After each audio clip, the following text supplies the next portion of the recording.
börja med att titta på, det här är ett internationellt samarbete mellan 2 stycken kommittéer, JTC och Syskon Smart Cities. I Europa och i Sverige kallar vi ofta den här typen av lösningar för lokala digitala tvillingar, local digital twins. Egentligen är det på svenska lite missvisande namn, därför att lokala är ju ofta ett litet område, men lokal är lokalisering. Vi pratar ju ofta mer om City Information Model än Urban Digital Twins eller något liknande då. Det är viktigt att hålla i åtanke att just det här lokala digitala tvillingar för ett geografiskt område, det skiljer sig från begreppet digitala tvillingar som ju också kan vara industrin och enskilda objekt och sådana saker. Och precis som nämndes här i inledningen så är det också viktigt att tänka på det här med att digitala tvillingar får sin tvillingförmåga genom Internet of Things. Och därför är det väldigt viktigt att hitta den här samverkan mellan de här miljöerna och de här verktygen som vi arbetar med idag. Så här ser det ut lite grann. Vi har ISO och IEC, det är 2 stora standardiseringsorgan, officiella standardiseringsorgan som vi har, och de har bestämt sig för att det är dumt att jobba med IT-frågor i varje kommitté. Så därför har man bildat en Joint Technical Committee, ITC, som jobbar då med informationsteknologi. Under IEC så finns det systemkommittéer som adresserar inte bara IT-frågor utan allting som rör ett visst område, och där finns det en kommitté som heter Syskon Smart Cities och den adresserar allting som rör smarta städer. Och då har det startats alltså ett samarbete mellan JTC och den här Syskon Smart Cities. Och nu nyligen så har även ITOT, som är en annan stor organisation, gått med, och en annan organisation som heter OGC, Open Spatial Consortium, har också gått med och är genom något så kallas liaison-förfarande i det här. Och sen är det ett antal andra kommittéer som också engagerar sig i det här arbetet. Den här gruppen har börjat med att göra en internationell enkät ut till alla större projekt som jobbar med sitt information model Urban Digital Twins eller liknande initiativ då. Och det har pågått under några månader och ett antal frågor som har ställts. Tanken är inte nu att vi ska gå igenom det här i detalj, utan det här bara som sagt var en förhandstitt på det här arbetet. Det har kommit in 42 stycken svar på det här. Ungefär 33 betraktar vi som fullständiga och 9 är inte fullständiga, så det är lite varierande kvalitet på de svar vi har fått in. Här kan man se lite grann de olika namnen, vad man kallar de här projekten, och som vi ser så finns det en väldigt stor spridning i vad de heter, och bara det i sig själv visar ju lite grann på utmaningar vi har och spretigheten vi har inom det här området då. Tittar man på vilka som har svarat på de här så har de väldigt många olika titlar. Vi går inte igenom i detalj, men ni kan bara kika en kort stund, kan vara kul att se. Det här visar ju också att det är en stor spridning på vilka det är som engagerar sig och vilka det är som svarar på den här typen av frågeställningar. Här är lite statistik över då hur många av olika typer av människor det är som har svarat, och också vilken roll man har i staden var man kommer, eller i projektet var man kommer ifrån. Återigen, vi går inte in på detaljer nu för det hinner vi inte med, men det kan vara lite kul att se, och ni kommer ju få de här bilderna efteråt, och kan ni förkovra lite mer de som är intresserade. Vilka verktyg använder man? Och det här är ju också en av de utmaningar vi har, att när vi vill åstadkomma interoperabilitet, när man vill få grejer att lira med varandra, när vi vill få att få en digital tvilling i en stad att fungera ihop med en digital tvilling i en annan stad, eller när vi vill få den digitala tvillingen som en kommun producerar att fungera med en annan digital tvilling för samma område som industrin producerar, så är det ju en utmaning att vi använder så många olika typer av programvaror. En liten intressant sak var att i Sverige använder vi ganska mycket spelmotorer, men i den här listningen så var det ganska få som faktiskt använde sig av spelmotorer just för de här verktygen. Här är ett programvaror, och nu har vi inte sorterat bort liksom, ibland skriver de bara så här som GIS och någonting, det är ju inte riktigt meningsfullt, men det här är i alla fall en rålista över olika programvaror som har nämnts i samband med det, vilket också visar ju på det. Vi kommer ju få beskrivningar några av de här senare under dagen idag. Interoperabilitet gentemot underliggande datasätt är något som flera av oss är väldigt intresserade av, och det här är kul att se att det är i alla fall 11 stycken av de här projekten som faktiskt jobbar med realtidskopplingar mot underliggande datakällor. Medan ungefär hälften arbetar med automatiska batch-hanteringar och fortfarande är det ganska många projekt som väl kopierar in data till de här miljöerna, vilket då gör dem mindre användbara eller det kräver i alla fall väldigt mycket handpåläggning. Sen finns det lite statistik om när de började, om de är färdiga, de håller på och lite annan statistik. Ni kan kika på detta på egen hand när ni får bilderna. Man tittar om de har gjort kopplingar till andra verksamhetssystem och 21% av projekten har gjort det, 12 har inte gjort det. Har man etablerat IoT som för att få tvillingfunktionaliteten, ja 15 projekt har gjort det, 8 har inte gjort det. Och 6 har gjort det, alltså 15 har gjort det genom faktiskt att koppla sig till en fullödig IoT-plattform, medan 6 har gjort det genom att koppla sig direkt till IoT-device, direkt till sin digitala plattform för tvillingen då. Här är ett antal områden som man har jobbat inom och här kan vi återkomma till och dyka ner för det finns mer att hämta kring detta. Och jag tror att vi har koll på de här grejerna, många av oss som är med här idag och vi använder de här sakerna eller kan använda till, men det kan ju vara bra att hämta inspiration ifrån. Istället frågar om man använder AI då och hur man använder det och så finns ett antal exempel på hur man använder AI ihop med sina digitala tvillingar. Vi frågade också, har ni implementerat eller planerar att implementera Cityverse eller Metaverse-teknologi i samband med en digital tvilling? Och då är det 11 projekt som har gjort det eller planerar att göra det och 21 projekt är inte riktigt där än. Och så frågar vi också om man har använt sig av globala, nationella, regionala, lokala standarder när man har jobbat med de här sakerna. Och då är det 24 projekten som säger att man har gjort det och 9 som inte har gjort det. Det här ska ligga till grund för en teknisk specifikation som kommer att definiera en del saker kring de här områdena. Men framförallt är tanken att vi ska göra en gapanalys och sen ge rekommendationer till andra standardiseringsorgan för hur de kan vidareutveckla sina standarder och ta fram nya standarder för att koppla till det här konceptet. Så den här arbetsgruppen kommer att subkontratera saker till andra standardiseringsorgan som då kan vidareutveckla standarder och ta fram nya saker så sen bildar en bättre helhet ihop då. Det här kommer att ligga till grund för också en lokal referensarkitektur för lokala digitala tvillingar. Vi ska prata mer om det senare idag. Så jag uppehåller mig inte med den bilden. Vi har 6 svenska projekt som har svarat på enkäten. Jättefint, stort tack till er som har bidragit. Vi har ett nära samarbete med Nationell Hubb för digitala tvillingar och arbetsgruppen standardplattformar och det här standardiseringsarbetet det presenteras och diskuteras fortlöpande i den arbetsgruppen. Och vi kommer att återkomma med mer info från undersökningen och vi kan också, som det här mötet idag, våra workshop vi ska ha senare, kan vi med och påverka utformningen av standarden. Och sen kommer vi under hösten att göra en marknadsöversikt av plattformar för lokala digitala tvillingar. Och den kommer vi prata mer om senare under dagen idag. Så det var en liten snabb titt på den här internationella undersökningen. Tack så... förlåt. Nej. Jag ska bara säga tack så jättemycket och det var väldigt, väldigt mycket information på kort tid. Syftet med inspelningarna är att vi, så länge föredragshållarna är okej med det, kommer klippa ihop det här och lägga upp det på Digivis så att man kan titta i efterhand. Och Torbjörn, du sa ju också att du kommer dela bilderna. Precis, vi ser till att de är tillgängliga så är det lättare att läsa i lugn och ro. Så det här var en överflygning som sagt var. Jätteintressant. Medan Piotr och Fredrik, ni ska strax presentera Sokigo. Jag tänker medan ni gör er redo så några sista frågor till dig Torbjörn. Jag tror att de flesta som lyssnar in kanske vet vad Metaverse och Cityverse är som begrepp. Men om man bara jättekort ska beskriva. Precis, och det är jätteroligt för vi har en presentation av det lite senare under dagen. Så då kommer vi att prata lite mer och berätta lite mer om vad detta är för någonting. Som vi återkommer till. Då sparar vi till det. Stort tack Torbjörn. Det är också bra att känna till att vår partner i projektet DTCC håller på, eller vad säger, gör en kartläggning av olika tekniska plattformar som används runt om i världen. Och den här underlaget till det kommer också presenteras på Digivis inom kort. Så är man intresserad av just det här bredden, men hur det ser ut ute i världen så är Torbjörn inspel här superintressant. Och så kan man också titta på den artikeln lite senare. Piotr, Fredrik. Varsågoda. Yes, thank you, Jenny. Tack så mycket. Hello everyone.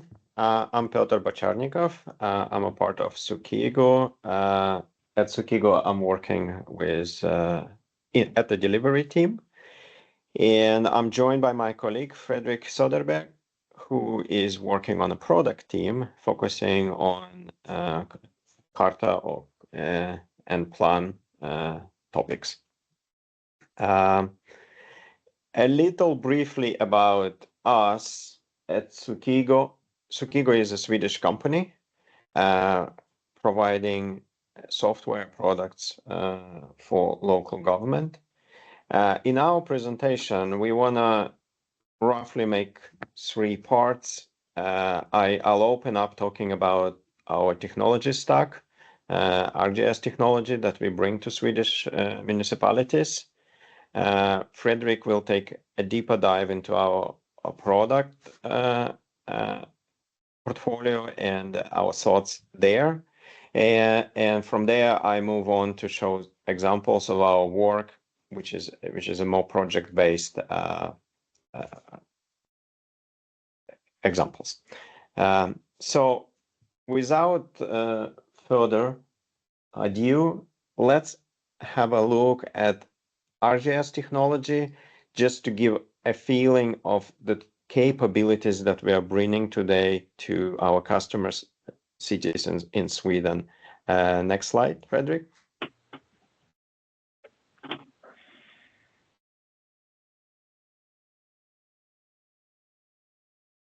I think technology has moved a long way for those of us who are familiar with the spatial technology from before, when it was resolutely 2D. Nowadays, it's immersive, it's photorealistic, it's on the web. So in many important ways, our key message is that technology is not a limiting factor. Something that maybe have been hard 10, 15 years ago, today is at fingertips of many municipalities in Sweden. ArcGIS is underlying technology that we use in our technology stack. At Sukigo, we develop solutions on top of ArcGIS, solutions that comply with local regulations. However, at the foundation, there is ArcGIS, and this is something that available at all of our customers. Like what we're seeing here is an example from the US, where this is an example from Boston. You can appreciate the sort of realistic mesh model that there is here, that we are navigating around the city in a way that is very realistic.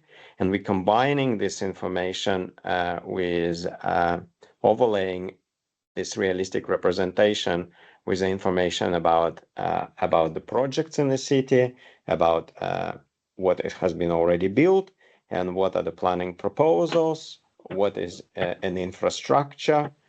And we can also combine this with detailed models of the buildings, so pull in a BIM information. This overlaying, and here we see an example of planned environment, which we can push to the level that is fairly realistic, like here, and becomes a very appealing presentation of the future city. This is an underlying technology stack from the global market leader, and we're happy that we can be building on top of that. And we are happy that this is always at our disposal. So the question really becomes how we're leveraging it, how we're using it.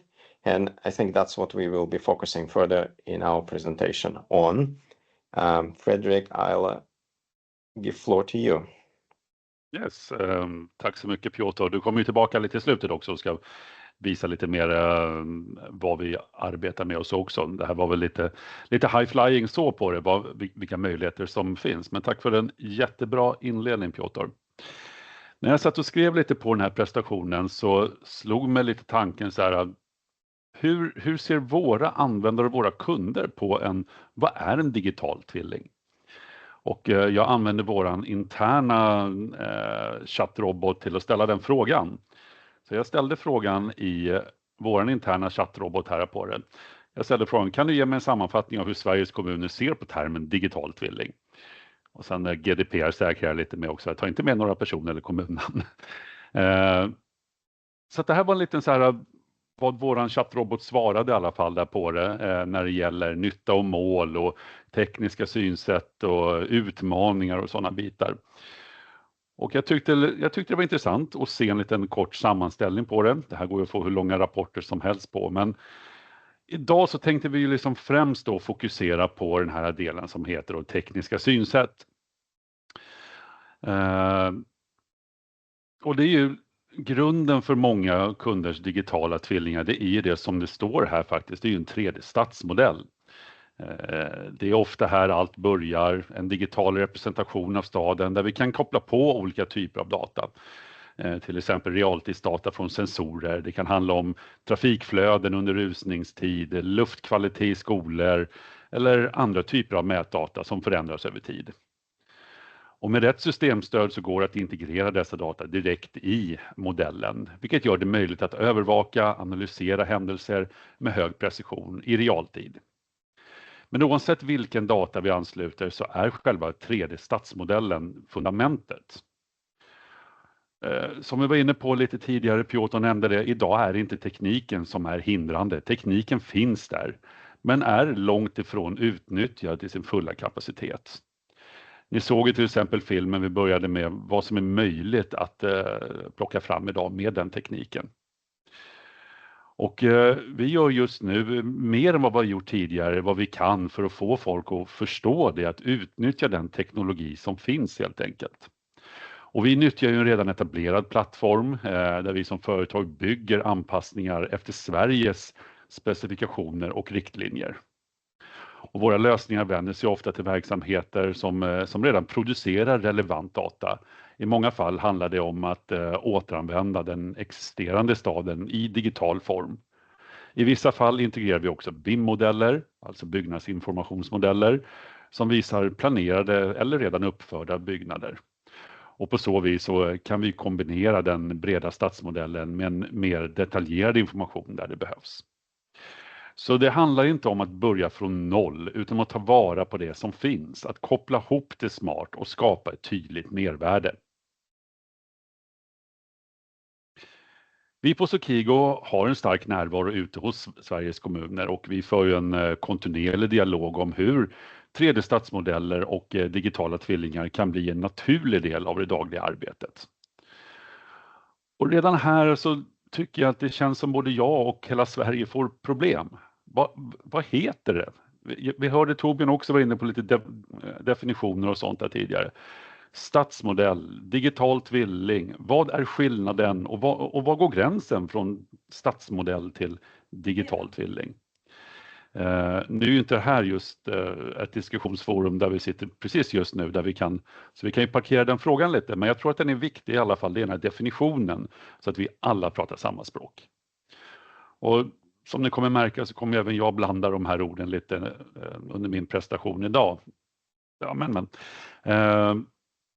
jag börjar med att säga stadsmodell i alla fall här på det då, för att det är ju själva staden vi rör oss omkring.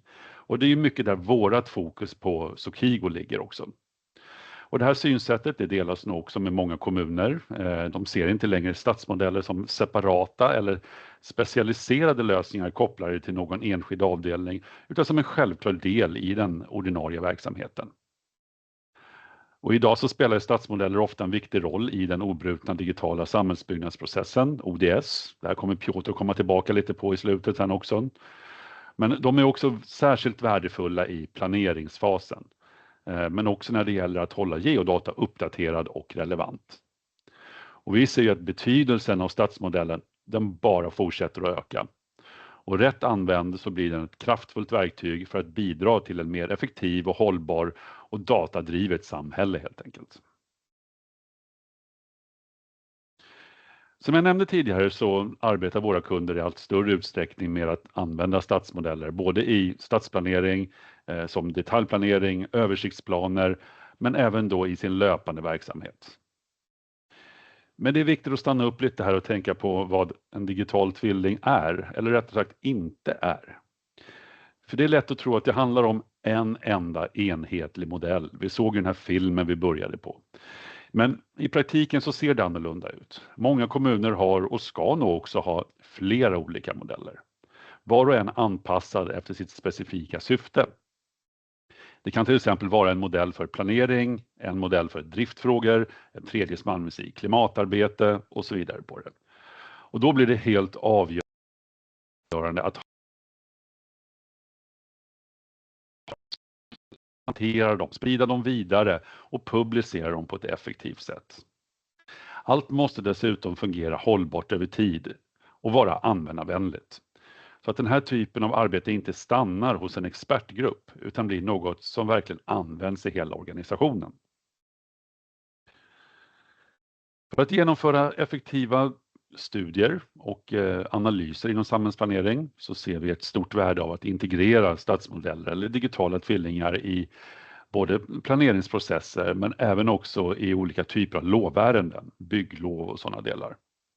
De här modellerna är ett kraftfullt stöd, inte bara för att ta fram utan också för att förstå detaljplaner, översiktsplaner och så.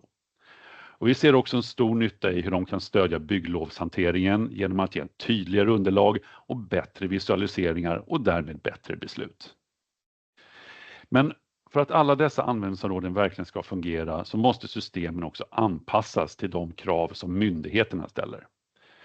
Tidigare så har det ju till exempel räckt, eller det gör det fortfarande, men så har kommunerna levererat byggnaders fotavtryck bara till Lantmäteriet via BAL eller LINA eller ABT eller vilket avtal man har. Och det har ju varit ganska grundläggande data.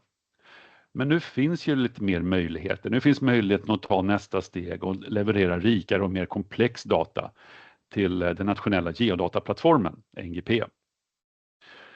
Det är ändå viktigt att poängtera att NGP inte är en plattform för att tillgängliggöra digitala tvillingar i sin helhet, utan jag ser det snarare som en samlad källa för olika datamängder som kan användas för att bygga digitala tvillingar. När det gäller den faktiska tillgängliggörandet av modellerna, alltså att kunna visa upp dem och använda dem aktivt, koppla sensordata till dem och så fortsätter vi ju aktivt att lyssna och titta på det här projektet för hubben för digitala tvillingar som RISE driver och se möjligheter att där kunna bygga ramverk och sånt för att hantera de bitarna. Men i vårt arbete med digitala tvillingar så har vi ju bland annat tittat närmare på hur byggnader, alltså en central del av modellerna, förhåller sig till de här nationella specifikationerna för byggnader. Vi har sett att det finns lite utmaningar här och vi för en kontinuerlig dialog med Lantmäteriet för att vi ska skapa en samsyn och förstå både användare och de som bygger specifikationerna och våra riktlinjer helt enkelt på det. Men då kanske man undrar varför blanda in Lantmäteriets specifikationer i arbetet med 3D-stadsmodeller och digitala tvillingar? Vad har det med saken att göra? Jag skulle nog säga att det har ganska mycket med saken att göra. När man har lagt mycket arbete på att ta fram en digital tvilling eller stadsmodell så vill man ju förstås att den datan ska fungera i hela verksamheten. Inte behöver ta fram en version internt och en annan för att leverera till exempelvis då till nationella geodataplattformen. Vi menar att modellerna ska kunna användas genom hela livscykeln, från planering till analys, ajourhållning och även leveranser, både internt och externt. Därför är den här samsynen kring datakrav och format avgörande så att resurserna läggs på rätt saker och att modellerna verkligen kommer till nytta. Vi är förstås också medvetna att det pågår andra initiativ och projekt. 3Sim är ett av dem, som jag förstår RISE leder väl det också tror jag. Men det ska låta vara osagt, jag är inte helt säker på det. Men där är väl också syftet med det projektet att ta fram en gemensam och standardiserad digital informationsmodell för samhällsbyggnad så att det pågår flera sådana initiativ. Och vi tycker att det är ett jätteintressant initiativ och vi följer det fast på lite distans kan man väl säga. Men i vårt arbete så har vi primärt fokuserat på de nationella specifikationerna som tagits fram av Lantmäteriet. Just för att de i dagsläget är de mest konkreta och tillämpbara i våra kunders vardag. Särskilt då när det gäller dataflöden kopplade till den nationella geodataplattformen. Våra lösningar bygger, som Piotr också började med att säga, på ARKIS-plattformen. Och systemet vi använder, det heter Guida. Namnet kanske inte är så bekant för alla, det är ganska nytt, men vi kommer tillbaka till det lite längre fram här. Utan jag tänkte bara börja med, det viktiga att veta är att Guida är ett modulbaserat system som är anpassat för olika verksamhetsområden. Det gör det flexibelt, kommuner kan börja där behovet är störst inom den verksamheten. Men när det gäller tekniken bakom, stadsmodeller och digitala tvillingar, tekniken om vi säger så är det ganska intressant att det är systemövergripande. Det innebär att den är inte knuten till ett visst verksamhetsområde, utan alla delar av kommunen kan faktiskt vara med och bidra till den digitala tvillingen. Vi jobbar också aktivt med att ta fram vägledningar som ska hjälpa våra kunder att implementera och vidareutveckla sina modeller steg för steg. Vi börjar med byggnader, det är en naturlig första komponent eftersom de utgör ofta grunden för mycket annan information. Men vårt mål är tydligt, alla verksamhetsområden ska kunna bidra till helheten i den digitala tvillingen. Fredrik, med risk att störa ditt flow, fått en fråga i chatten om Guida är baserat på någon standard. Guida är baserad på ARKIS. Så att det är själva plattformen, vi bygger allting på det. Sen finns det jättemånga olika standarder inom olika verksamhetsområden. Vi har inom MBK-delen om man säger så, där bygger vi mycket standarder mot Lantmäteriets specifikationer och alltså både för ämnesbyggnad och balleveranser och sådana saker. Så att vi har olika liksom, regelverk och riktlinjer i de olika verksamhetsområdena där på det. Så att det bygger på mycket standarder, ja. Fredrik, can I add something? Absolut. Nicholas, I think that's good to understand about us, that we take global technology, but in order for cities in Sweden to be successful in applying it, we put a lot of work on adjusting to regulation, planning regulation as it's created by Boverket, and also the standards that used by Lantmäteriet. So it's a good two-sentence description of Sokigo's role and what we bring to the market. Tack Piotr. Jag nämnde ju lite tidigare att en av hörnstenarna i vårt system, det är ju också då spridning och publicering av stadsmodeller och digitala tvillingar. För det handlar ju inte bara om att skapa datat. Det verkliga värdet kommer först när informationen blir tillgänglig. När den kan användas, delas och skapa nytta. När en viss datamängd publiceras så blir den också åtkomlig för andra delar av organisationen. Och det möjliggör antingen att man bygger vidare på informationen eller att den sprids vidare då till fler som har behov av den. Den här publiceringen kan ske internt inom kommunen. Det är oftast kommuner som vi jobbar med, därav att jag nämner kommuner mycket där på det. Till exempel mellan olika förvaltningar men också externt till allmänheten till exempel och via webben. På så sätt blir den tillgänglig för medborgare, företag, forskare och andra aktörer. Med en sådan öppen och strukturerad och även då rättighetshanterad hantering skapas ett mycket starkare digitalt ekosystem. Ett ekosystem som, ser ni fortfarande min skärm? För jag fick upp ett larm från PowerPoint. Nej, den dog där va? Ja, nu försvann den. Ja, jag ska bara se vad som händer där på det. Så, jag ska starta om den bara så ska vi se var vi var någonstans.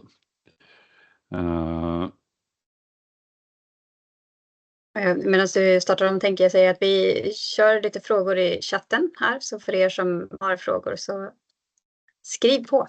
Så svarar vi antingen direkt i chatten eller lyfter in dem när de passar. Det är så typiskt när man sitter och presenterar och så dör hela PowerPoint. Liksom det. Så, här tror jag vi var, så ska vi bara dela igen. Så ska vi se. Här var ni. Dela. Och sådär.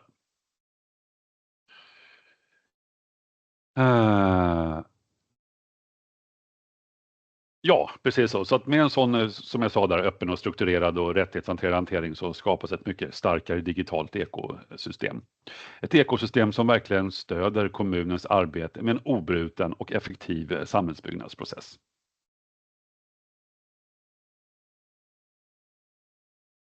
Så den här bakgrunden är en liten översikt inför det som vi kommer att visa fortsatt i presentationen. Vi är fullt medvetna om att det här är inte någon produktdemo utan mer en visning av plattformar och så på det. Vi ska försöka hålla oss så neutrala som det går när vi visar. Men samtidigt så tycker vi att det är viktigt att skapa kontext. Att beskriva de system och teknologier som faktiskt ligger till grund för hur Sveriges kommuner arbetar. Både idag och framåt när det gäller att skapa och använda stadsmodeller och digitala tvillingar. Så därför vill jag ta en liten stund här och säga några fler ord om Guida som jag tidigare nämnde. Och jag nämnde då att ni känner kanske inte till den. Anledningen till att ni inte känner till det är ganska enkel. Vi lanserade Guida den 28 mars. Alltså för mindre än en vecka sedan. Då presenterade vi vad Guida är. Och bakgrunden det är att S-Group Solutions och Sokigo gick samman för drygt ett år sedan. Eller rättare sagt S-Group blev en del av Sokigo. Sedan dess har vi gått igenom vår gemensamma produktportfölj. Vi har analyserat styrkor. Vi har plockat ut det bästa av det bästa kan man säga. Och resultatet blev Guida. Ett nytt och gemensamt systemstöd som vi nu har valt att lansera. Och Guida är ju tänkt att bli kommunernas samarbetsplattform för samhällsbärande information.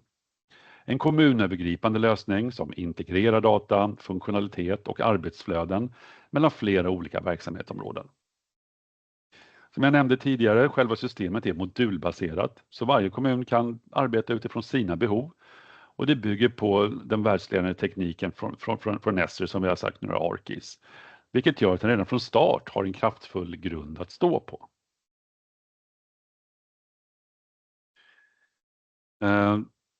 Jag vet inte om jag nämnde det där på det men alla som då kommer in i Guida med en eller annan modul får ju alltså samma grundplattform. Det innebär att tekniken redan finns på plats. Redo att skapa förutsättningar att bygga upp 3D-stadsmodeller och digitala tvillingar. I plattformen så finns det även stöd för att kombinera 3D-modeller med arkitektrikade BIM-modeller och att arbeta med olika typer av planeringsunderlag.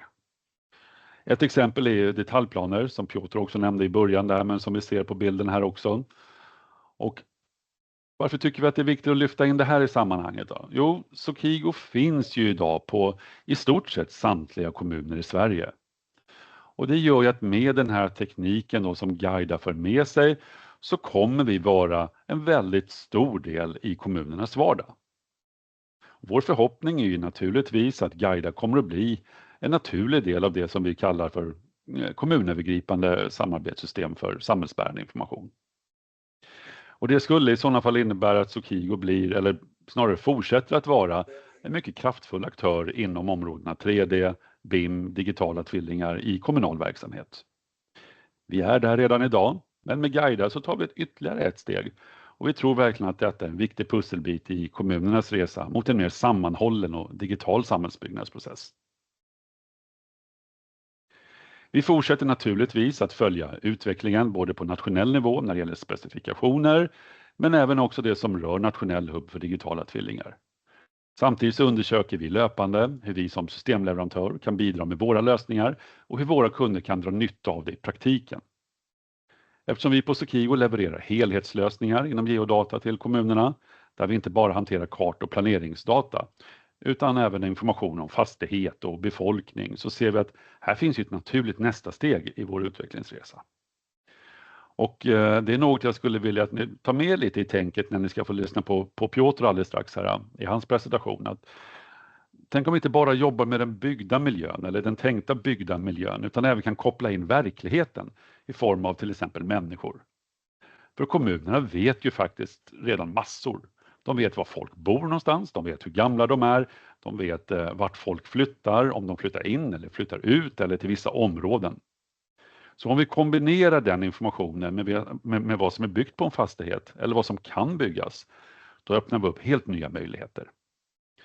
Och vi tror att detta kan ta oss som systemleverantör av systemstöd till en ny nivå i hur man skapar och använder digitala tvillingar i Sveriges kommuner. Och jag tänkte precis avslutningsvis bara dela med mig av ett citat från Jack Dangermond, grundare av Esri och Arkis. Our world is evolving without consideration, and the result is a loss of biodiversity, energy issues, congestion in cities, but geography, if it's used correctly, can be used to redesign sustainable and more livable cities. Tycker det är ett tänkvärt perspektiv som knyter an till egentligen varför vi gör det här. Men med det sagt så lämnar jag över till dig nu, Piotr, som får gå lite djupare in på digitala tvillingar i en obruten digital samhällsbyggnadsprocess och visa lite exempel på vad vi arbetar med. Thank you, Frederick. And this is a good ambition for sure from Esri. I would like to anchor back to something that is local, national. This is a very familiar vision from Lantmäteriet for continuous urban development process. And this is an important anchor for our presentation because a lot of Sukigo tools focuses on different stages of urban development process. We also have, and I think that's important for putting our perspective in the context. I think in our conversation we would touch a lot on multiplicity of digital twins, and I want to make sure that we are speaking from the perspective of our experience, and that is building tools for digital planning process. If we think about this journey that projects undergo in how a city is being built, and we put it from this circle onto a line, where we begin with the comprehensive plan on the left, and we finish with the construction project and the management of the built building. Then what is crucial is that Sukigo products are present across all of stages of this process, especially a planning part all the way to the building permit. For those of you who work with the cities, names such as Focus Detailplan, FB, Nova might be very familiar. For those of you who not coming from municipal sector, to give you a measure of how much these tools are present in Sweden, here is percentages of communes that are using them. In case of FB, it's a 70+% of a commune in Sweden have that system in place. It's a population register and a property register. And then I'm an urban planner by training, so the tools for detail planning are close to my heart. You see Guida fysisk planering, former Geosegma fysisk planering, Focus Detailplan, both have 40% plus presence among Swedish municipalities. So from our perspective, these are systems that are in place, and they already have a lot of information that is valuable for anybody building a digital twin in urban development space. That information already digitalized and is already present in the cities. The spectrum of our products is quite big, and another way just to show how much we are present at the cities is to show in incomplete list. There is a second screen in that list of simply the catalog of our products. And with that said, our second message that we wanted to really leave you today with is that it seems important for us that when we talk about application of digital twin concept to urban development process is to somehow connect it to integrated urban planning process, obruten digitala samhällsbyggnadsprocess.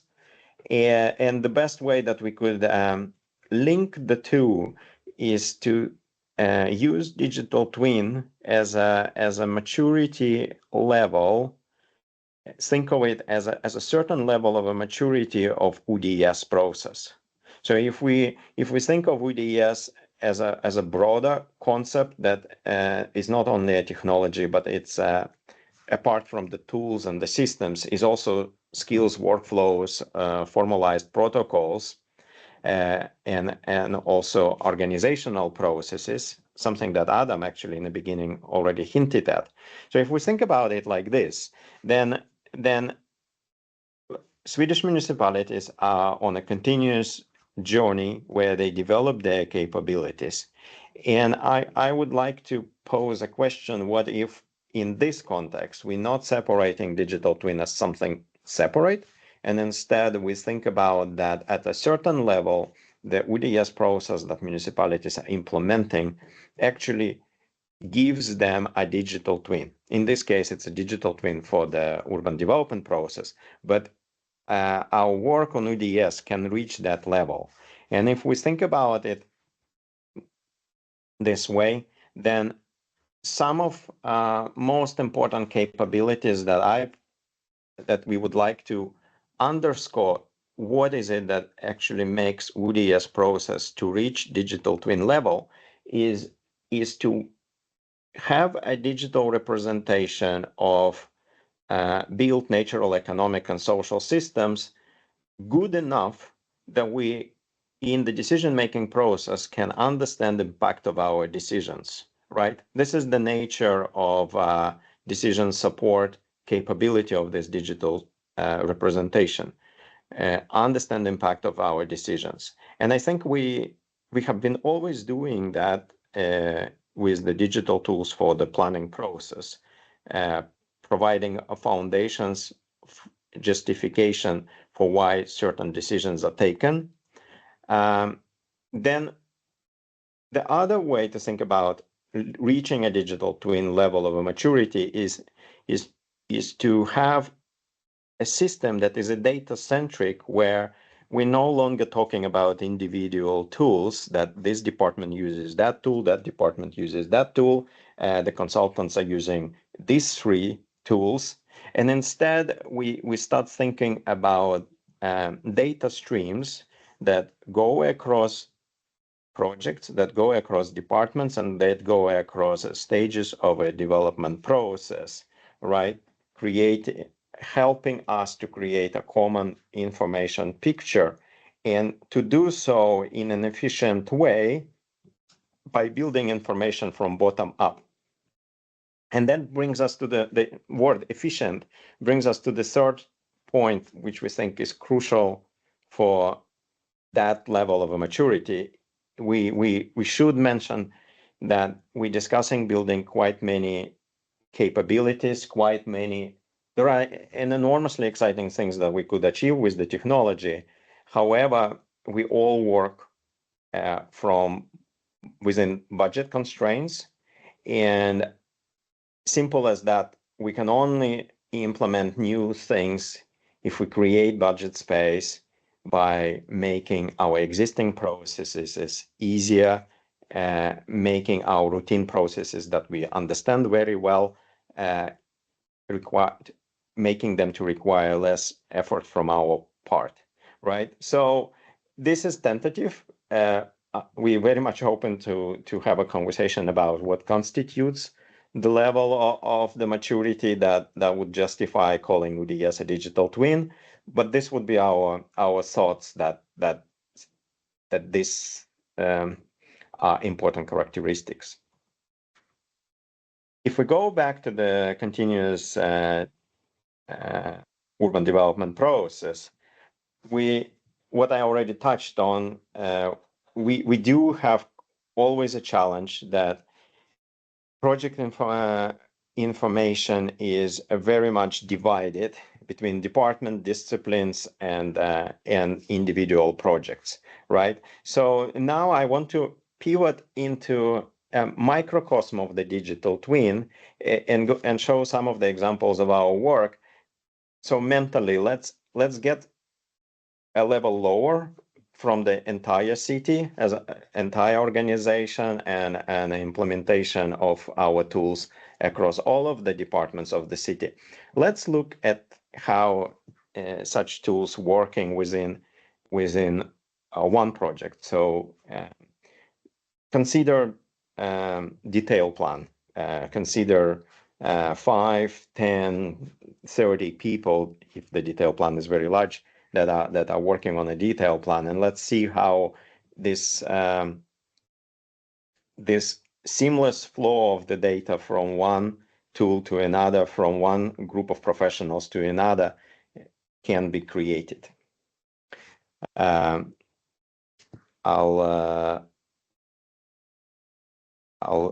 move forward from this. So here is an example from another example from Esri. This is a work in UK. It shows one of our much used tools, ArcGIS Urban, and it shows this idea that we're very keen on to get all planning projects of the city in one space to make them accessible or for all members of the organization. Eventually, when projects are completed, making them available to the public. And in this case, again, we're working in a 3D environment to make it realistic. We're working with spatial analysis, spatial statistics, such as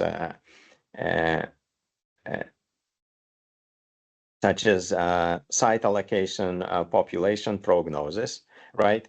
And we combining this information with what is typical urban design inputs, bringing them in one space, right? So architects, of course, work with a BIM. They design objects in a much higher level of detail. That is not a problem anymore for us. This is one of the integrations that has been done globally, integrations between S3 platform and Autodesk platform. And this is something that we very much benefit from, that we are able to bring these detailed designs into geospatial systems that our systems are inherently geospatial.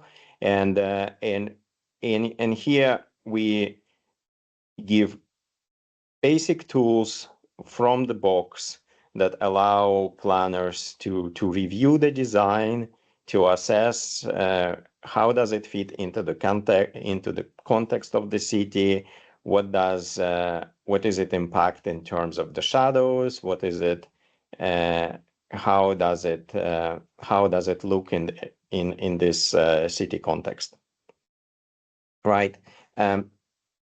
The power of today's technology is that import of these models can be done on the fly, actually in the web browser environment, which I think something that was not possible just 5 years ago, and shows that the integration between the platform is something that is helping us to bring so everything together, so to say, that we have that help from the global technology makers, because they are integrating and making their tools talking to each other. You saw here a seamless import of the BIM model, right? And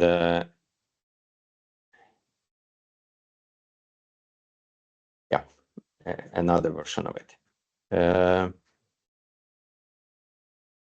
I'll move forward from this presentation to city in Sweden. That's an example of our work, but you see it's quite similar.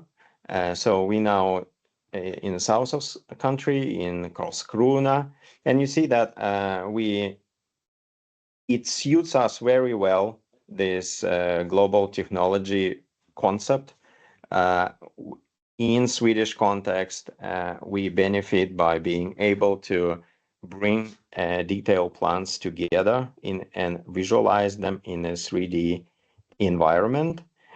In our case, we are working with the local regulations. So this is where we connect to Boverket regulation, the planning catalog, and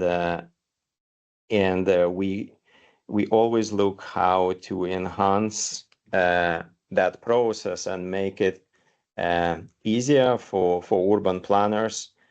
In this case, we are moving from what is typically a 2D regulation to the 3D form that gives us this easy to understand model of the future development that we can share with the public. And in this process, as you can see, we get a seamless reporting. So there is a time saving built into this. Typically, this would take much more effort from the detail plan team to arrive to this result if they were not using digital tools like this. Right. One more example from Sweden is a project from a few years back in Uppsala. This is an entire development proposal for the south of Uppsala. And it's the same way that we are able to move from this general plan to detailed plans and even embed the model onto the website for public consultation. Now moving on from this very basic work on the detailed plans, I want to show some of the examples where we push this technology further. This is a case of a project in Austria, in Vienna, called Seestad, that Tsukigo done together with Sweco. And in this case, quite apart from just this fantastic quality of cartographic materials that have been created to support the process, I want to show that we able to build integrations also with the document systems, right? So in this case, we have a 3D model, but through 3D model, we can navigate to the documentation on the projects. And you can see we can access the PDFs that are stored in the systems, decisions about the project, permissions, etc. I think this is quite a powerful way of thinking about what 3D systems can do for us. In case of Seestad, our ambition was to assist their carbon management process, and by that I mean managing and guiding how much carbon intensive the development of the future parts of that district should be. Again, this is a sort of modeling that in today's tools easy to implement already at the planning stage. Here we're combining life cycle analysis inputs. Here you actually see them coming from one-click tool. We are combining them with the parametric model of the future district, and we get an estimate of how much embedded carbon and how much operational carbon emissions there would be for this part of the district if we regulate it in this certain way. And then there is another scenario where we make a tighter regulation and phase in more advanced buildings at the later stages of the development of it. Now, last bit, this is quite exciting for us, but these interfaces can be pushed even as far as a chatbot. So because our information is stored centrally, we beginning to think about creating a natural language interface for being able to acquire information like this. So here is an example of a chatbot that we are prototyping, simply being able to acquire information about available offices for rent in this case, we are using Kista area of Stockholm as an example, and we are acquiring, and we are able to bring this on a map, show listed listed offices on the map. So back to a very realistic representation of the city that is easy to understand.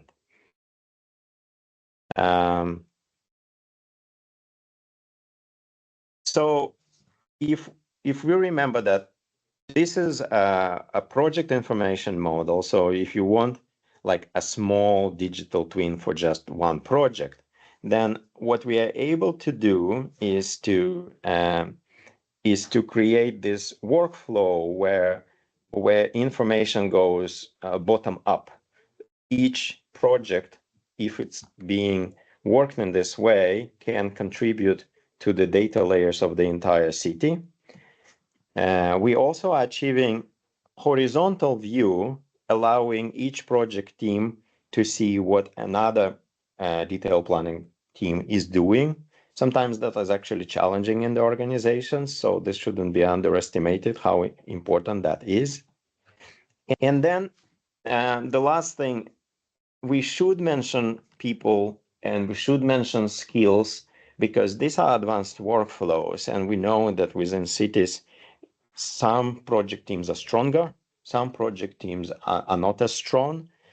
People leave organizations with certain professionals leaving, certain skills are lost. So it's important to just touch on the fact that by formalizing a process, we can give a city certain technical proficiency, certain level that allows them to sustain their digital twin, allows them to sustain their ODS. I think this is an important perspective that sometimes is getting missing when we are speaking about just the technical capabilities, right? And showing like a little bit of what is in the store for us. We right now working a lot on the prototyping, how our tools would look in the future, and one of the areas of one of our test beds is Kista area in Stockholm, where you see a new mesh that we just recently created. It's looking fairly realistic. One might think that this is a photograph, right? So here is the third idea that we want to leave you with today, is that we are dealing with a multitude of digital twins. So we could call them a federated digital twin, but at its core is that experience that we have, that if ODS is something large, something that encompasses different parts of the city, and if it could be thought of as a system of systems, then on another side of the scale are the projects, which are in themselves, the project information models could be thought of as a digital twins, right? And something that I'm not touching on, but of course, many of you working with and many of you are understanding that certain departments, I'm thinking about water utilities, I'm thinking about energy companies, I'm thinking about anybody maintaining operational digital twins. They would have a very different understanding what digital twin is, and would be using a very different tools to build it, right? We are presenting our experience, and we ourselves are building a system that is modular, that is data-centric, that allows our users to connect tools across organization, across the stages. So for us, it feels that the same way of working would suit to integrate with the other digital twin. It feels to us that our own conceptual framework is flexible in this way, and we don't feel that our technology stack is restricting us. we feel that our architecture is open in the way that we recognize importance of integrating digital twins between themselves and exchanging the information. This is something that is at the forefront of our thinking. With this, I want to thank you, and feel free to reach out to me and Fredrik if our presentation provoked further questions and interest. Det gjorde det definitivt. Tack så mycket Piotr och Fredrik. Innan vi bryter för kaffe, vi ligger någon minut sent. Så vi har fått väldigt mycket frågor i chatten till er. And Piotr, a lot of them are on the technical side. We would like to get a more description on how you actually work with your interoperability. Maybe, let's say, because we're meeting up again after the coffee break at 20 past 10. So if you are listening in and feel for a short break, feel free to go and join us again at 20 past. Alltså, ni som vill kan ta en snabb bensträckare, så ses vi 20 över. But if you want to sit and listen in, we can see if we can answer one of the questions or maybe two other questions before we break. So Nicholas, I see that you have a lot of questions from Piotr. If you have to choose one question, is there anything that you would want to lift up? I mean, thanks so much, Piotr. Really interesting presentation. I think I had a lot of questions about interoperability perspectives. I think like the last one you said, your own, or I mean, you said our own ODS, the standard. Is that something that why don't you choose like existing ones, CTGML or is this, maybe I misunderstood. Yes, I think your questions are doing a very good job at making me to clarify what exactly I'm saying. So thank you for asking this. I do not want to own ODS because it's not formalized. I think it's a broad framework. We could say it like this, that is part of national conversation. Let me read. It's the standard that is emerging is mostly to do with how data is delivered to national geodat platform. I think this is the hard standards, which are very important because that helps exchange of information between municipalities. It helps exchange of information between municipalities and private actors. I'm thinking about high value data sets, right? So one important, so ODS is a concept. And as far as the hard standards are concerned, it's the specifications for the data delivery to NGP that are crucial, and this is what one concrete thing that Tsukigo does. It's very important for us to enable municipalities to comply and deliver this data to Lantmäteriet in an easy way and accurately as requested. Right. So that's one concrete standard that we should always remember. Then, in terms of the architecture, I think this is the moment when I can bring back this picture and speak about the fact that the main reason for us, one of the main reasons for us to lean on ArcGIS technology stack so much is because we would like to achieve that, as you see on the upper level here, we have quite different tools that are ranging from working with water and sewage to working with the planning to maintaining a population registers, right? But what is crucial for us is that all of that information is stored in the way that is uniformed, and that's where that's where we heavily lean on ArcGIS. And I just want to propose that because we work like this internally, right, it just makes it a lot easier for external parties to access these data services. And the more crucial part here would be permissions from the city. Again, let's talk about not a technology being limiting factor. There is no difficulty to make a service, to access a service on ArcGIS. If you want, you can make it VMS. If you want, you can make it in another open standard that service once it's available, once the data is collected. I think we need to touch on the question of organizational question. How much of this information cities are prepared to make it open? And I think, again, Lantmäteriet is a big part of the answer, because it's the information that is mandated by the national authorities that it needs to be submitted to the national level. This information is usually you can more count on as a private actor, that would be available to you from NGP and from high value data set. Do I make sense? Yeah, I think so. I hope so. Yeah. Yeah. Vi ska köra igång. Vi har en gäst till. Och Subran, jag vet ju att du har bott i Sverige ett tag och kanske kan lite svenska, men jag tänker inte tvinga dig att prata svenska.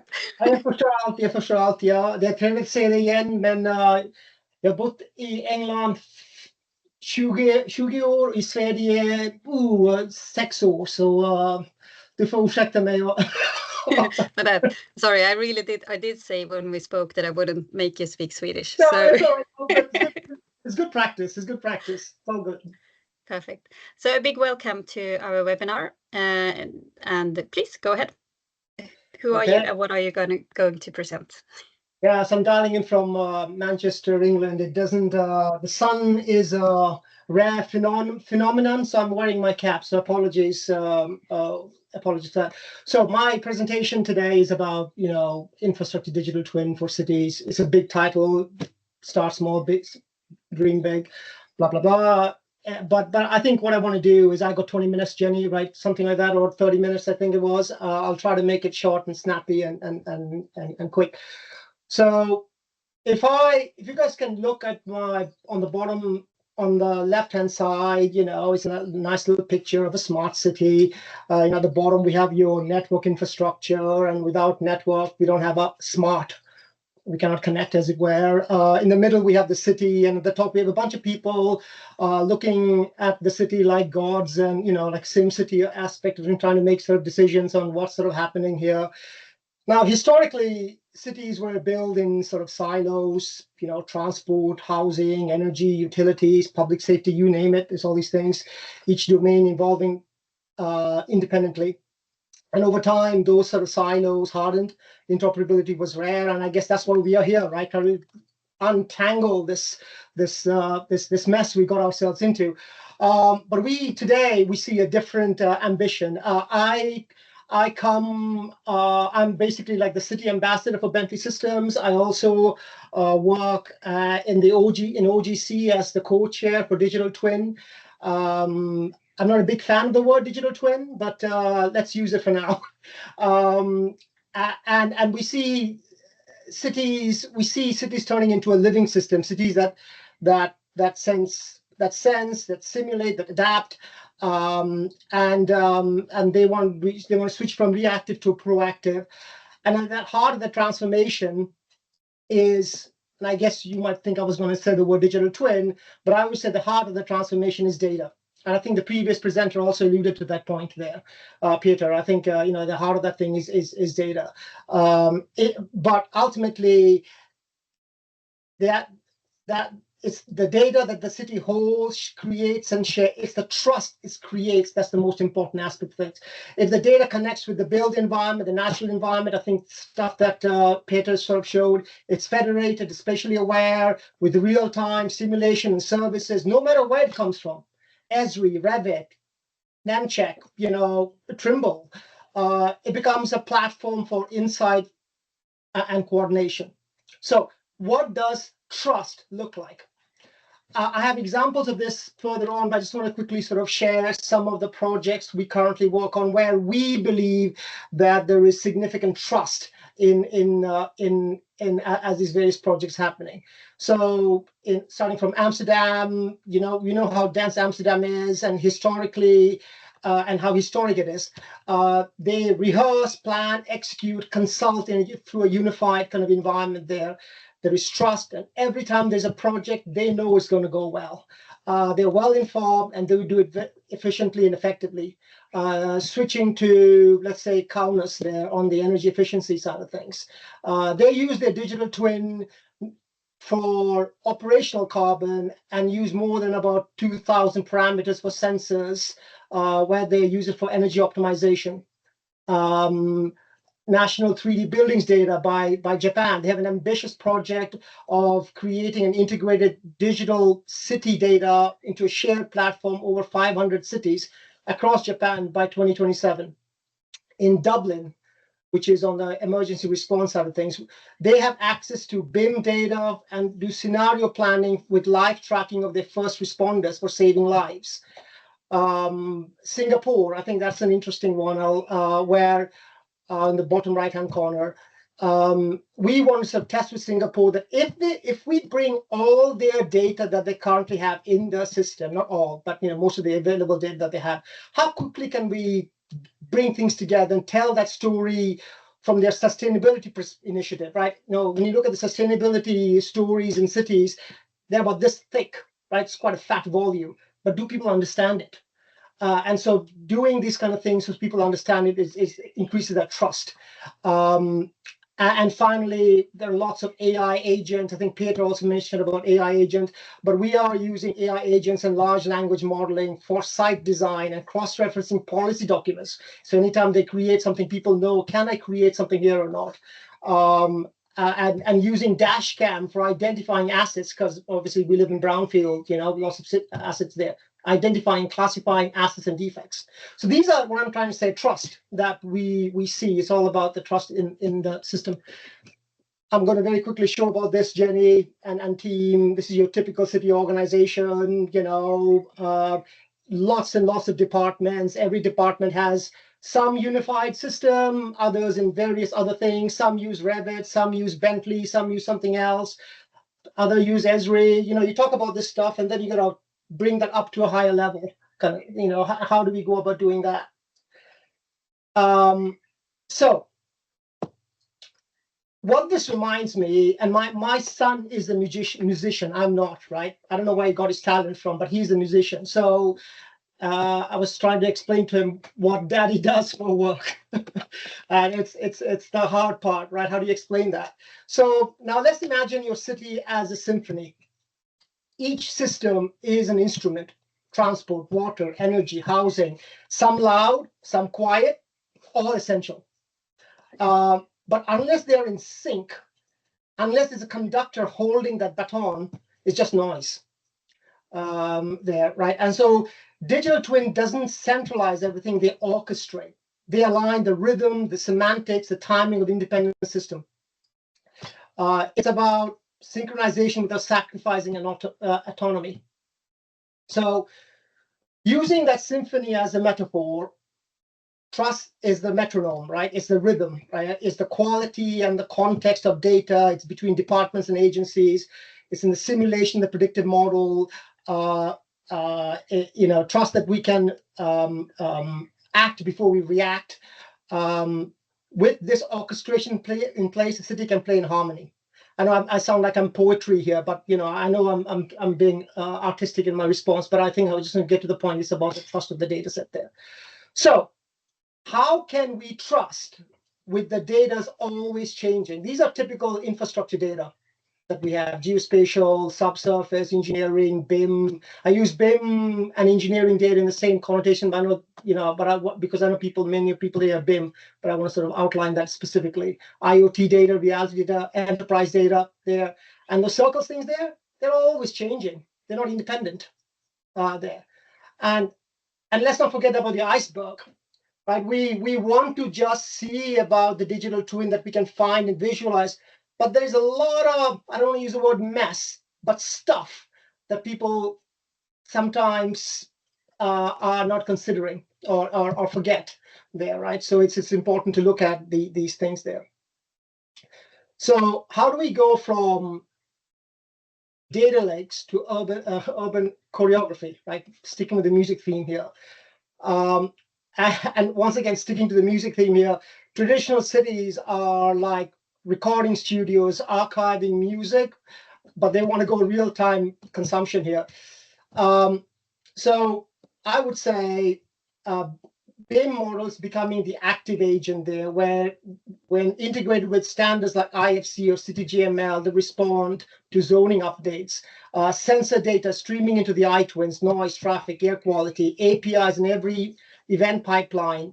If the twin is really optimized, then the physical is also changed. So we are working, as I said, with Kaunas University, whereby not only do they get to see the energy readings and the energy understanding, but they also change the physical of optimizing the building as well. So it's a circular thing. It's not just reading a data set there. Let's get bolder. Like, what if there is a flood forecast? The twin can reroute traffic, or a major event. The twin adjusts public transport schedules. I mean, I know I'm now going Star Trek, but my point is, if there is data set there and you can sort of trust, and you can do a lot of things here. Okay, so now about the more juicier topic. Okay, fantastic stuff. How do we get there? What is Bentley's vision on the how? So Bentley's view, as I said, we are an infrastructure company, and our view is that we have this infrastructure digital twin we call the iTwins that cover from design, build, operate, maintain, and basically there are two buckets. There's a project delivery and there's asset performance. Peter also mentioned similar kind of thing there, where there's asset and performance there. And why are we doing this? Because typically engineering data is siloed. There's lots of models about a particular bridge or a road, but then it gets archived. It's used for design and construction. It's archived. So to us, we want that information to be flowing across the various systems. So let's go a bit deeper. So at the bottom is the foundation system. And what do I mean by that? That's your data sources that you currently have, right? We do not want to change any of the investment that people has made in the existing foundation system. We want to be open to consume the data you already have invested a lot of money in. So, and then in the middle, that's where the magic happens, is the platform level.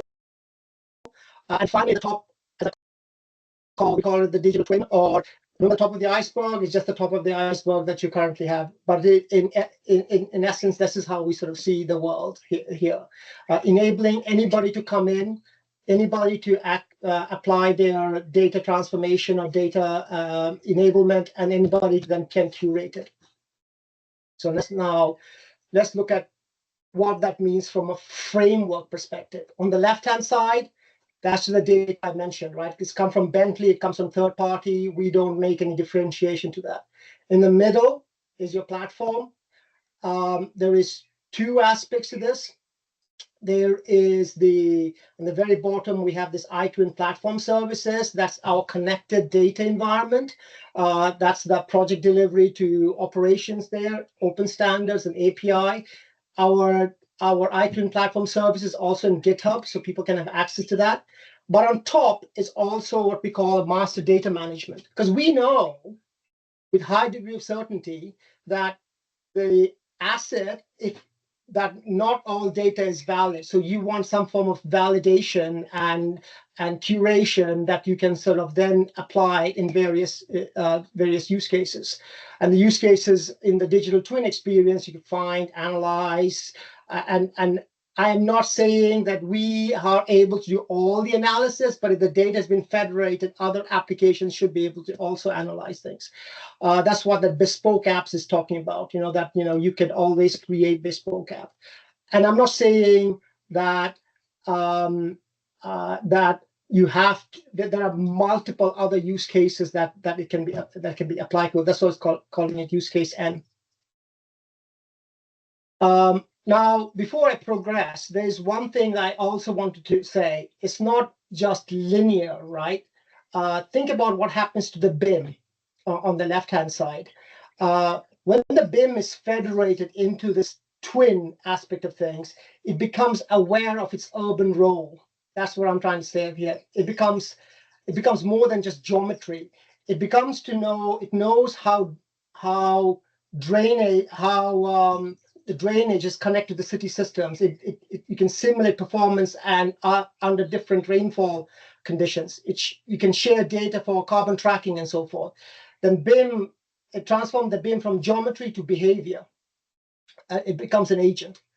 And the other thing I would want to mention, I think didn't come up through the stuff in orange, whatever color you can see it, that it basically shows that, yes, they're out of the box capability set, but there are some grease work you have to do, elbow work you have to do to get some of this discovery and things like that in place, right? That there is some work required. But I don't want to scare people by saying that, oh my God, I got to do a lot of work. This is just a typical digital twin. Oh, crikey. A typical digital twin maturity angle here. Yes, the system should be available to do autonomous twin and combine with other twins, like we are working with Siemens to work with their energy twin and so forth.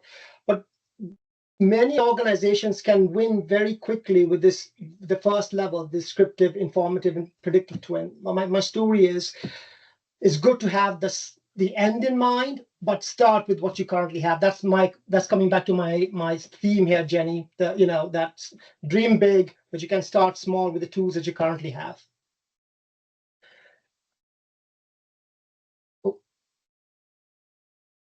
Is it worth it? Is it worth the hassle that we're trying to do? And so this is a quick study that we did.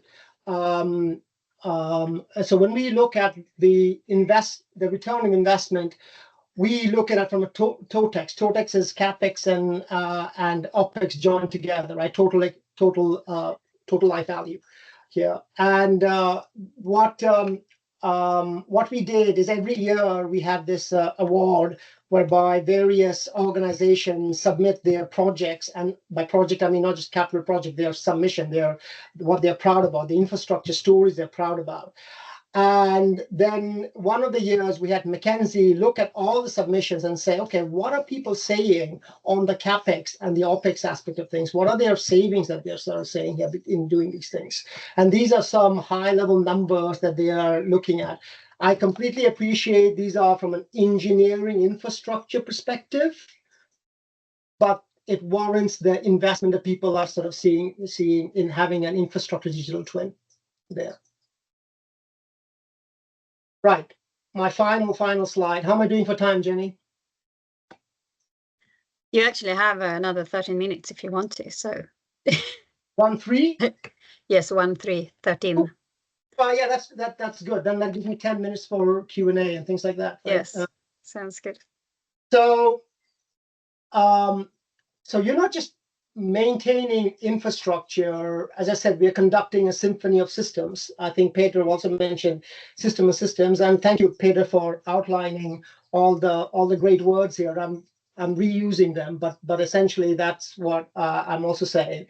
Digital twin requires a couple of things here: high fidelity BIM integration, sensor interoperability, and spatial awareness, event-driven simulation workflows, strong data governance and standards, CTGML, IFC, JSON, the word goes on. But most of all, I think it just requires leadership. That's essentially what I'm saying. That's why I created that maturity model aspect of things there. Technical leadership that understands the orchestration, not just the connection. Leadership that designs that trust in the system. So coming back to the symphony thing, the city is the orchestra, the twin is the baton, there, and you are the orchestra conductor. So to finish on a cheesy note, let's compose cities that listen, adapt, and perform. Let's make them sing. That's it. Thank you. Thank you very much. I have like videos and things like that in the end if people want to see other use cases, but I want to sort of conclude here and then go to whatever use case people want to see. Perfect. Thank you. Let's open up for questions if there are any questions, or unless we rather see a video. There has been a lot of writing in the chat, but I think it has focused on There's a lot of questions regarding interoperability, but I think they're more towards the Sokigo presentation. Okay. Let me see quickly. Does anyone have a question? Then just raise your hand. Yeah, I have a question. Yeah, sorry, I didn't raise my hand. No, sorry, just speak out. Great presentation. I don't know if you know Greg Demchak, but I've been talking to him for a couple of years. I know that he moved away from iTwin now to another outfit. Actually, BIM architecture. Yeah, he went to a startup. He went to a startup. That's right. That's right. He's Exactly. he's one of my good friends. Yeah, I know him very well. Yeah, no, he's an amazing guy. So the first obvious question is, and I want to hear a very concrete and honest answer. Why don't you like digital twins, Subrand? I think that's what everyone wants to ask. Why don't you like the word digital twins? That's a very good question, right? I guess it's a philosophical question, Nicholas. So the reason I don't like the word digital twin, and I'm telling you with some degree of sincerity, because as I said, ironically, I work in OGC as the co-chair of digital twin for cities, right? The reason I don't like it is there is a perception already in people's head, already before even I mention anything. Just like BIM equals Revit. There's a perception there in people's head, right? It's just there. And the reason I don't like digital twin is just because of that. It takes more of a hassle to have binary discussions rather than the problems we're trying to solve. It becomes that is my only thing about that, right? I'm either fighting or arguing about a definition, right? Versus trying to solve the problem.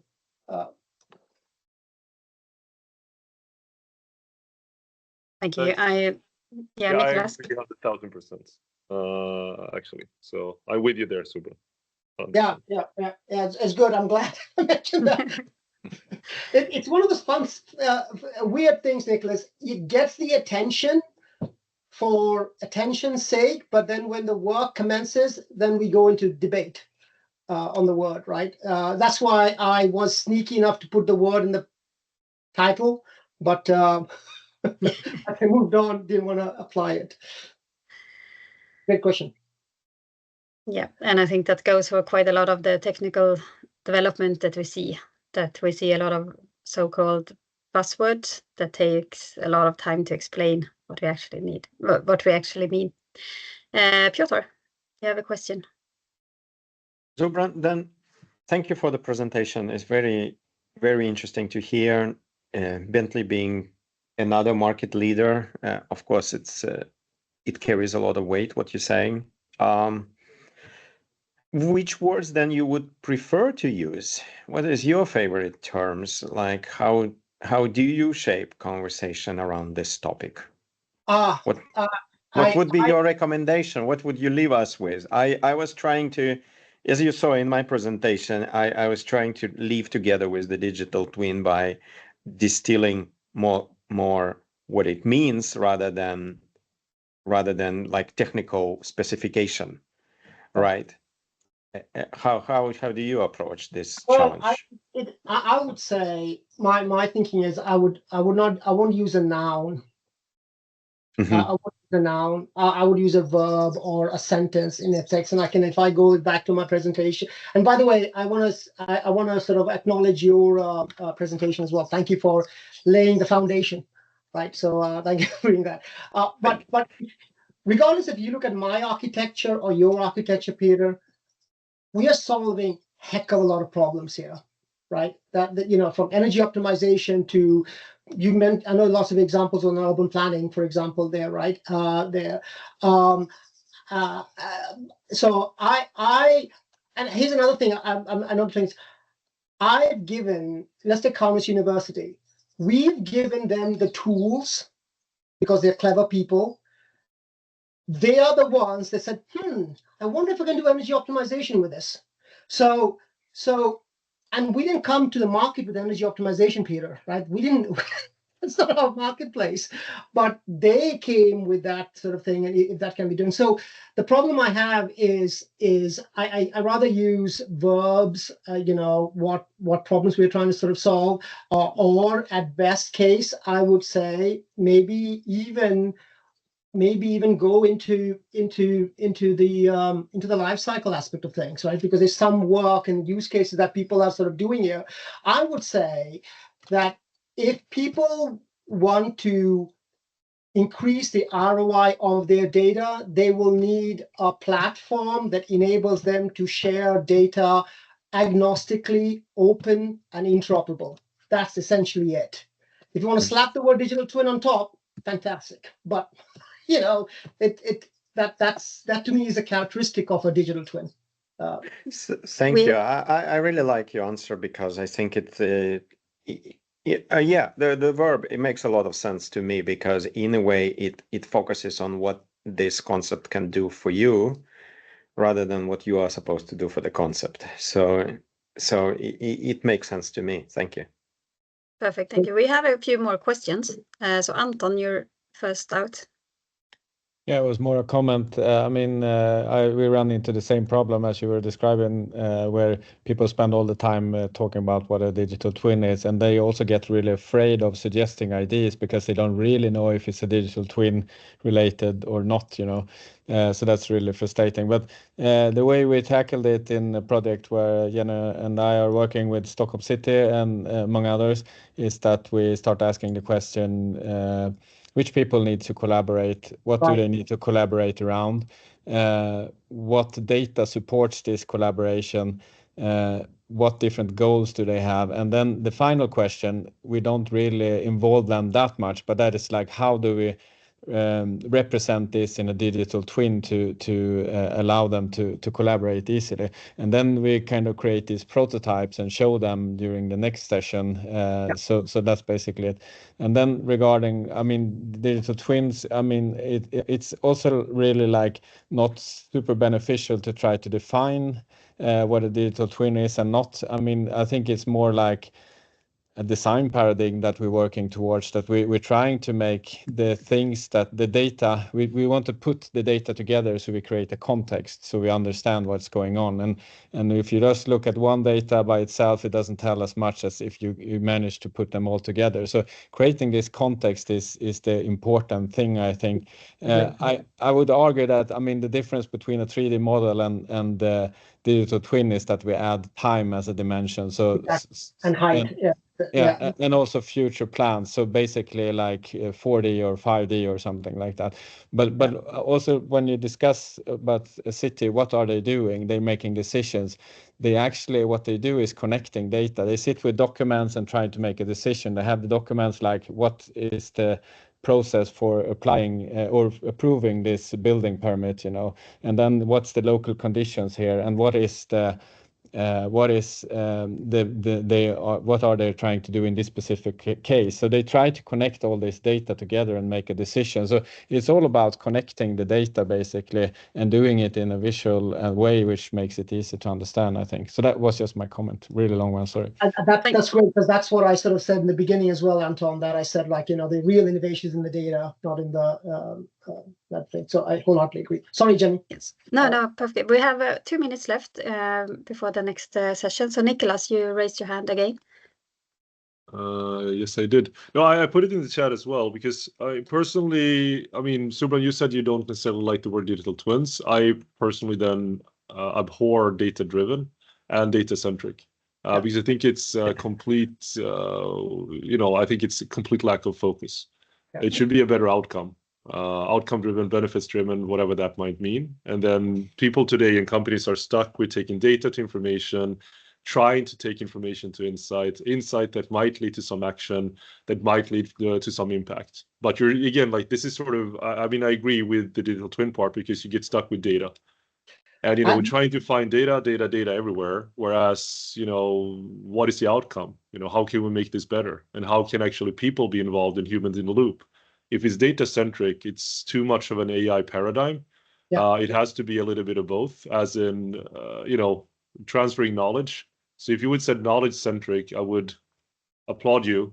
a lot, but data-centric, again, because I've seen it now for 10 years, working in industry, working in, well, for smart cities, in all industries, I would say, and data-centric never leads to anything. Data-driven sometimes leads to something after 5 years, Right. but it's really, really tough, in my opinion. Not so humble, maybe, but that's what I really feel. Thank you. But one thing I do add, though, to just add some color here, one thing that Bentley does provide is we don't sell the platform, if that makes sense. If people buy one of our cloud products, they have access to the platform.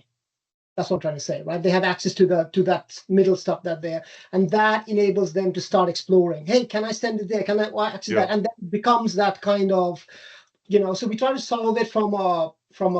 I think like I mean, you had your slides and then you're saying something, and I think like use case centric, because I love what you said about the energy efficiency. Again, like this is not something that you introduced to the city, right? This is something that they created, having a couple of different things working together in the orchestrating, and this is how they made it sing, obviously. But I think we're on the same page a little bit, but I just wanted to say that as well. Thank you. Yeah, we have to wrap up. Because we have a tight schedule, and we're welcoming Torbjörn Larin up on stage again. But a big thank you to you, Sebran. There is a question in the chat in Swedish, which I think you can interpret, which has to do with the balance between the cost for digital twin versus the effects or the benefits that you get from it. I think maybe if you have time to answer it, it's from Johannes, or if anyone else wants to answer, please go ahead. I'm happy to do that. Thank you. Thank you. Torbjörn. Ja, thank you. And Torbjörn, välkommen igen. Tack så mycket.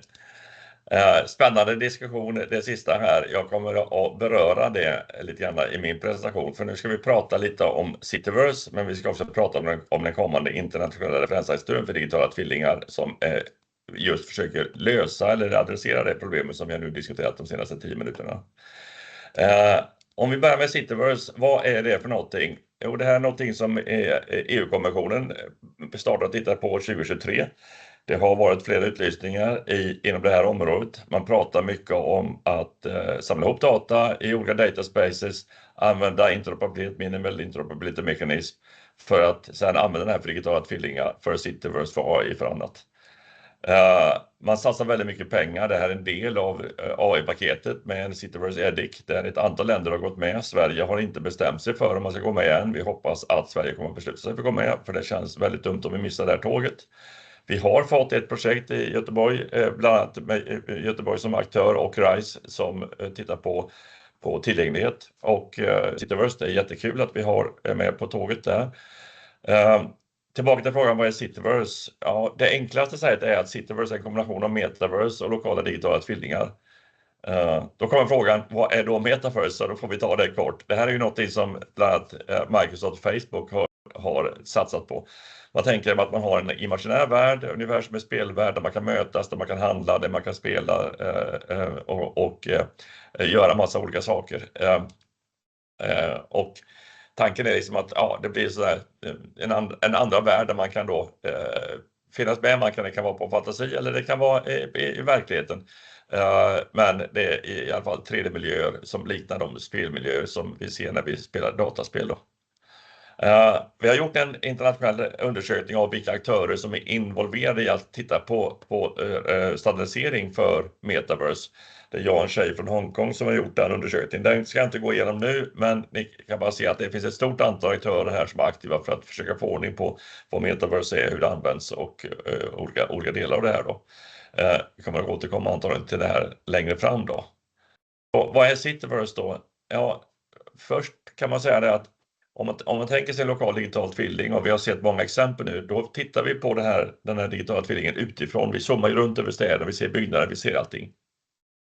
I Cityverse, då kliver man in i världen och är inne i världen och utforskar inifrån som ett dataspel. Så det är den stora skillnaden egentligen mellan en lokal digital tvilling och Cityverse.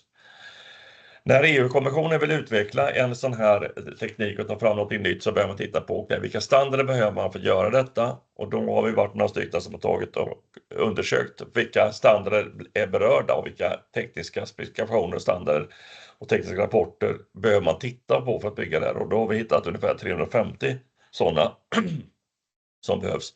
Alla kommer inte vara användbara fullt ut, men det är liksom många pusselbitar som ska till att bygga det här.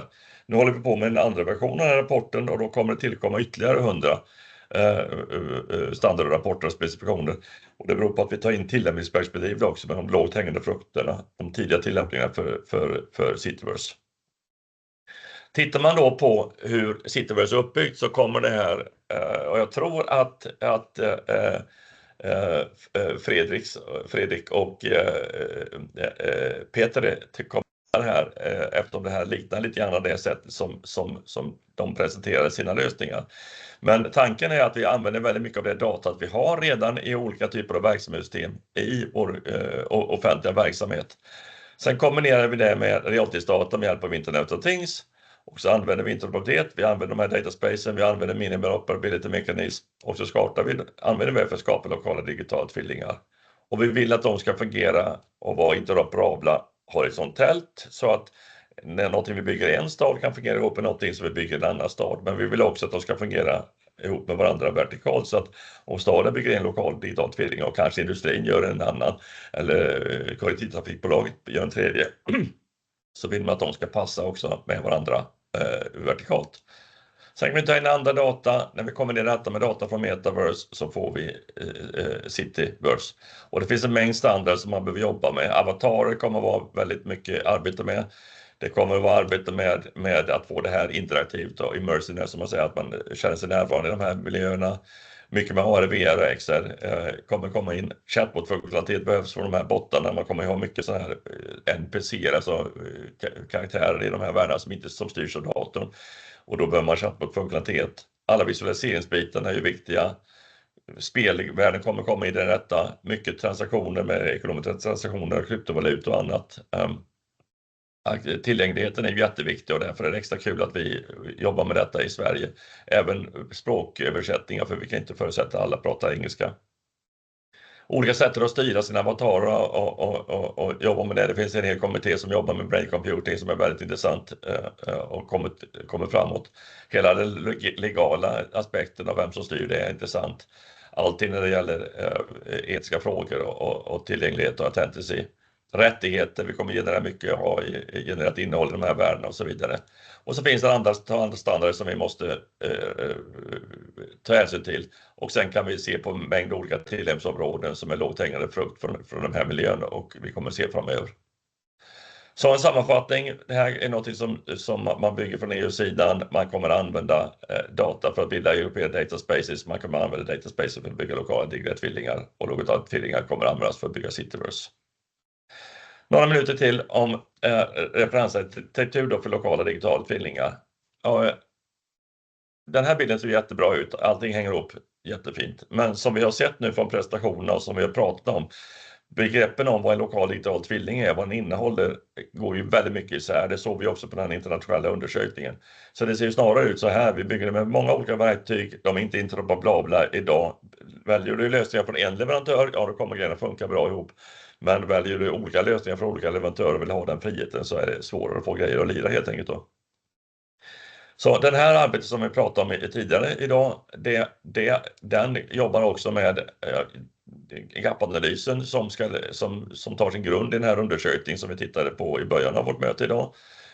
Vi ska också jobba i den gruppen med en ontologi, alltså begreppsvärld för den här världen och försöka reda ut de här sakerna som vi just nu diskuterade innan min presentation om vad egentligen är det här för någonting och vad är det för begrepp vi använder och vad står de för. Men vi ska också titta på referensarkitektur för det då. Den här referensarkitekturen för lokala digitala tvillingar kommer att basera sig på befintliga arkitekturer. Det finns en överenskommelse med ISO, IC och IEEE om hur man ska bygga referensarkitekturer. Den har använts för att producera en referensarkitektur för IoT som vi har varit ansvariga för från Sveriges sida. Den publiceras i höstas. Det pågår arbete med referensarkitektur för digitala tvillingar och då är det inte bara den här typen av geografiska digitala tvillingar utan alla typer av digitala tvillingar. Och det pågår också ett arbete med referensarkitektur för smarta städer. De här kommer ligga till grunden för en referensarkitektur för lokala digitala tvillingar. Och behöver kombineras med arbete med Cityverse och Metaverse.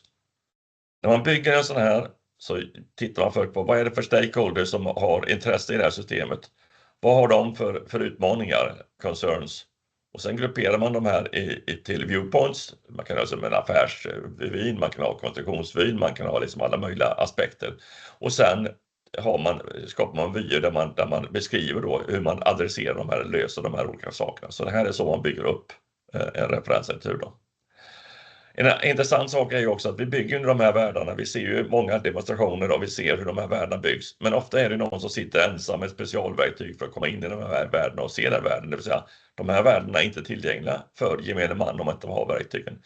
Så då kommer någonting som heter Spatial Web som är väldigt spännande, som innebär att man kan adressera en plats i tid och rum och därmed skulle man utifrån kunna hitta platser in i de här världarna.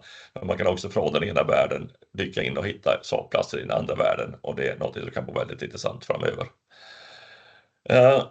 Det var kort om det och då ska vi också, så det var den punkten. Sen har vi ju en punkt till som jag tänkte att Elias ska hjälpa oss att presentera. Men tillbaka till dig Jenny först då. Ja, nej men superbra, kör på. Välkommen Elias. Jag måste säga att alla håller så föredömligt sina korta tidsintervaller här. Spännande. Elias, 5 minuter har du. Ja, och jag och Torbjörn kommer hjälpas åt på den här och vi ska försöka hålla oss till 5 minuter då också. Så jag börjar med att dela skärmen. Då ser ni den nu hoppas jag. Ja. Så.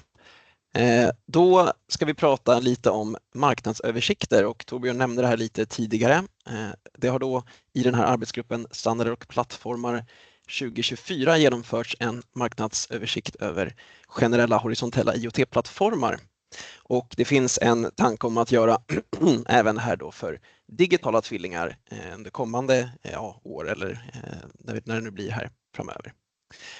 Så Torbjörn, ska vi se, sådär. Varför vill vi göra det då av digitala tvillingar? Ja, vi märker det att det här är ju ett stort område. Vi ser att det finns många olika verktyg. När vi gjorde jämförelser med plattform för IoT så var det för att förstå var står marknaden idag? Hur kan vi jämföra äpplen och päron? Vi ser ju på presentationen idag att det är fantastiska verktyg men det är också svårt att jämföra och förstå vad är skillnaden mellan dem.